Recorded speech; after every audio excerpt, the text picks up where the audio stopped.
Hey everybody, welcome to this episode of Compassion and Courage, Conversations in Healthcare. I'm your host, Marcus Engel, with the hostess, Marlene Engel. Hi. Hi, how are you? I'm good. And this is the podcast where we teach compassionate communication, provide perspective, and inspire resilience. Today, as we are recording this, we are in the middle of World Sight Month. Awareness, I think. We're going to be precise. I'm going to interrupt just to be precise. Yeah, please. Aren't you glad? Yeah. I think it's World Sight Awareness Month. World Sight Awareness Month, right? And you would think that me as a blind person would be a little more up on the actual proper name, but I'm not. But it is this time where we really try to put a little more light on the fact that there are so many millions of people around the world who are living with vision loss. And we thought that today we might cover a couple of myths about blindness and low vision that we come across just consistently, right? I think before I lost my sight, I had never met a single blind person, and I had only ever probably seen a handful of blind people. So I had a whole lot of myths built up in my head too. So where do you want to start with the myths of blindness? You know, I had a lot of myths in my, I love saying myths. In my mind too when I met you. And there's several things I learned. And the first thing I would like you to talk about just briefly is it okay to say the word blind? Is it okay to say the words like, did you look at this? Right. Oh yeah. So our vocabulary, my opinion has always been, I lost my sight. I'm not going to lose my vocabulary. And it sounds really weird to say, hey, have you listened to that new Netflix documentary on blah, blah, blah? I figure I'm going to continue to use those same words, and I'm going to continue to just talk like everybody else talks, even though I did not physically, visually see that Netflix special. I did observe it through the means that we've talked about, audible description, and so I am experiencing it. But is it okay to say, hey, have you seen this other person lately? Absolutely, absolutely. Right, and obviously different people may have a different perspective. Certainly. But I know sometimes I'll watch people in the middle of talking to you and they'll go, well, hey, did you read something? And they go, oh, and you see that look of panic across their face, like, was I supposed to say that? Is it okay to say that? Yeah, and, don't sweat it. For you, it's perfectly fine, which honestly makes life easier because I don't have to censor myself all the time, and neither does anyone around you. Neither do I. I don't censor myself, so. In many ways. I was going to say in more ways than one. So second myth, I don't know about a whole lot of other blind people, but I'm not going to feel your face. Okay, I'm sorry. I don't want to feel your face. Unless you are my wife, I don't really want to feel your face. Thank you very much. Next myth. What else? I'm sorry. I'm still laughing. You're still laughing at that? Yeah, and I was going to say, yeah, I asked you that on our second date, but we didn't really have a second date. So, no, I knew you for years. But I don't think I ever asked you that. No. But there's a lot of people that think that, hey, immediately, and my idea has always been, okay, you touch somebody's face. Let's see, they have 2 eyes, 2 ears, a nose, and a mouth. I mean, unless they have a beard or something like that's super different about their face. Faces are human faces, right? Faces are human faces, and those little things that make up a person's appearance are not necessarily accessible with the hand. So I don't feel people's faces. Sorry. That's why I get to tell him I look, amazing all the time because you don't check. I do. I know. Yeah, I do. I hit that hot or not app. No, kidding. Swipe left. Swipe. All right. So what's another myth is that blind people have supersonic hearing. Okay, that is not necessarily true. Now, I do believe that there are some people who have been trained and educated well enough to use their hearing in ways that the normal public would not ever have to. And by doing that, you're able to pick up on little bits of echoes from the walls or the person that's next to me, right? You're going to get some kind of sound absorption or sound echo. Now, there are people who can like ride bikes while they're clicking their tongue. I can't do that. I can't do that. I don't see myself ever doing that. And I say clicking their tongue because they're echolocating sound off of obstacles around them. Now, that's a very small number of people. But it's cool. But it's cool, yeah, and I'd love to be able to do that. I can't. I've tried. So, I've tried. But even the idea of being back in elementary school when we all put on our Mickey Mouse headphones and we pressed a button whenever we heard a sound in this ear and heard a sound in this ear, my hearing is probably somewhat diminished, at least in one ear. So I cannot hear better than other people.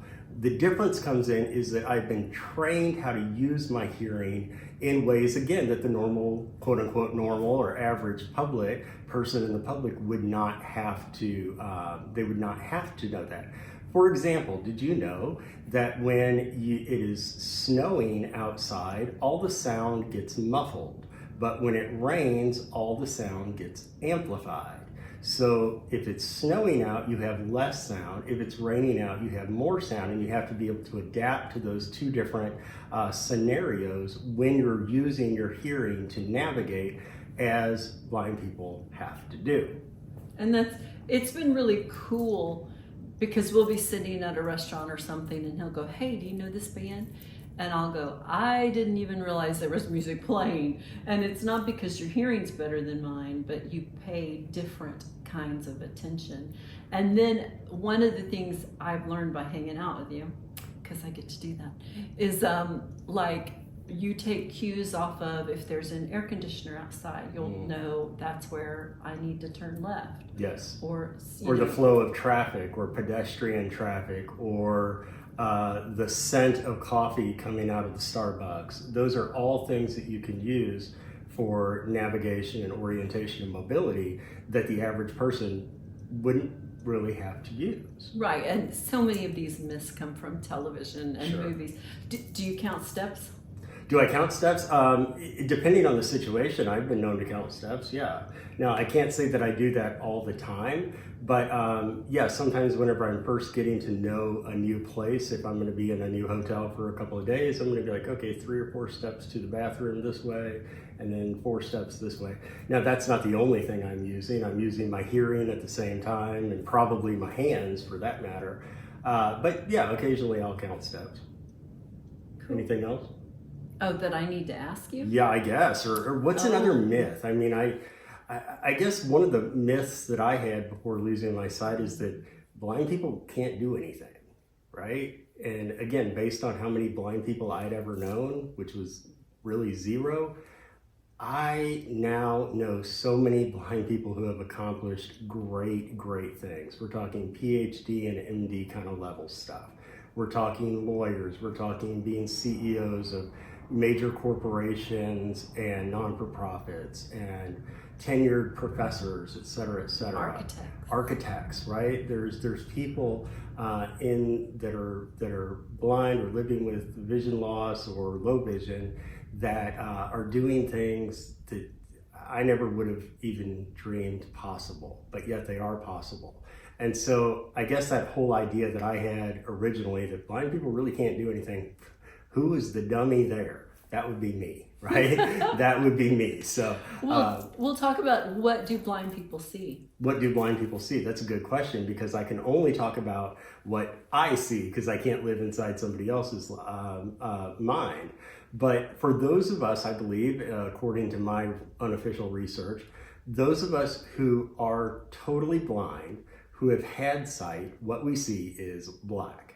However, because I have had sight, I'm constantly picturing everything around me and thinking about, oh, that the door is that way, and then it's this many steps this way to the kitchen. That's what I'd be thinking. But what I'm actually physically seeing is black. I still think visually. I still think vision. And that leads me into how many people are totally blind.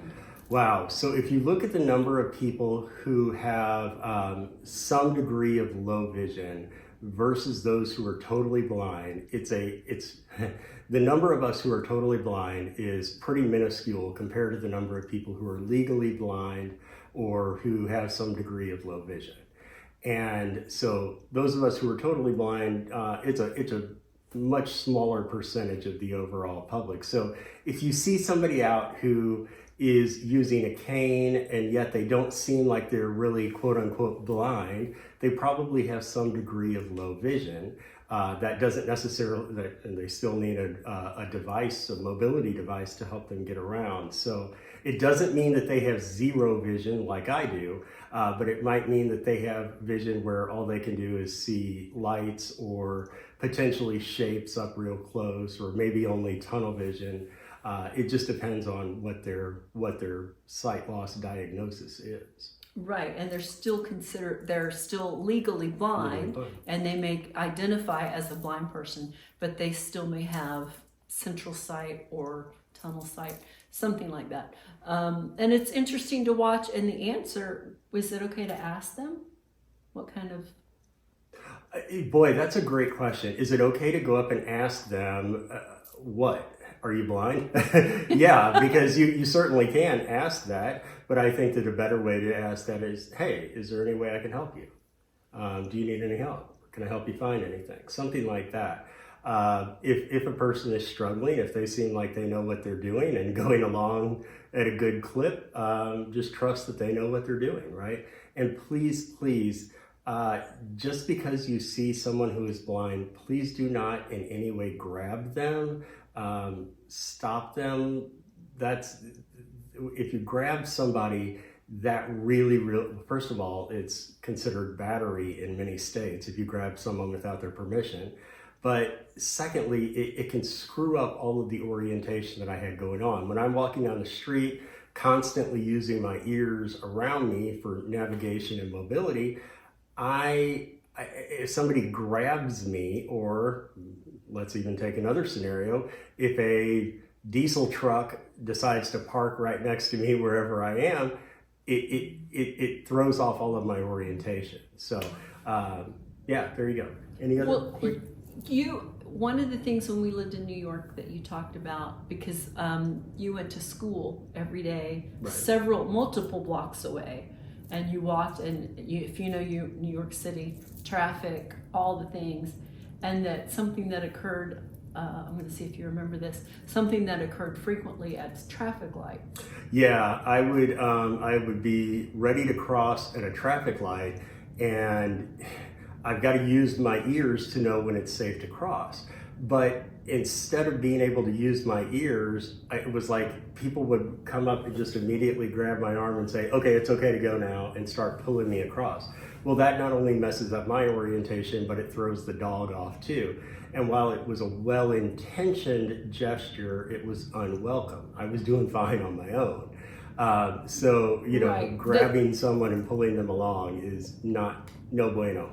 Right, and the flip side of that too was a lot of times if it was safe to walk, someone would just audibly say it, not touch you, but just say, yeah, we're going now. Yeah, which is helpful, or it's clear now. You were fine, you were going to be good to go, but it's still just a backup. Yep. They're not infringing on you. They're just saying that, and most of these things people are doing 100% to be helpful. Absolutely. So if you're going to help a blind person from one person to another place to another, they ask you.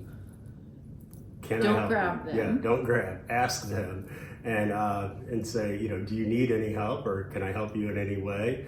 Again, don't grab, don't assume, and then ask. What's the best way to help? What's the best way to help? Because you tend to like one thing, which I think most people do, is, well, can I have your shoulder, or can I have your elbow? Whereas, again, in the movies, people, hold on and steer you all the time. Yeah. So ask. It's fine to ask. Okay. Hey, do you need anything? You need any help? Okay, great. I'm here if you do. So if you would like, I'd love to hear what other myths that you know about blindness, And maybe if you drop those in the comments, I will read some of those and respond to those and see if answer, hey, is that really true or not? And so drop those comments in the comment box. Anything else? Well, I'm going to say one thing that bothers me a little bit. Tell me. I love that you don't have a vocabulary issue. If someone different tells you something different, I don't like when you use this, or I don't want you to do that. Respect them. Absolutely. Different personalities respond differently. But in society today, and I'm going to go there, we tend to replace the word blind with idiot or dummy. To a certain extent, yeah, blindness has always been seen as something that makes you less capable, which is kind of understandable, especially hundreds of years ago. But we see that those blindness metaphors show up in song, in poetry, right? In our daily interaction. Somebody saying, "What are you, blind?" That's kind of like saying, "What are you, stupid?" Isn't it? Yeah, it is. I feel like it is. If somebody says, "What are you, blind? What are you, stupid?" So I can't say that I get real tripped up on on people using terminology with me, but that one is one that probably stings a little bit to have blindness equated with stupidity or less competence or go ahead. Yeah, are the same thing. Yeah, same sort of thing. It stings me a little bit too, and we're not correcting anybody. We're just saying maybe think about that a little bit. Just think about your language and a little use bit. a more proper term. Yeah. Is it okay to say, "What are you, dumb"? I don't know. No, let's not do that either. That's just rude. So I don't know what to say. So say something different though. Yeah, there you go. Well, we want to thank you all so much for being with us on this episode of Compassion and Courage. I'm Marcus Engel. This is my co-host, The Hotness. And this is the podcast where we teach compassionate communication, provide perspective, and inspire resilience. Please visit marcusengel.com for any questions or topics for the webcast and the podcast. Please drop those at marcusengel.com. Thank you all so much. Thanks.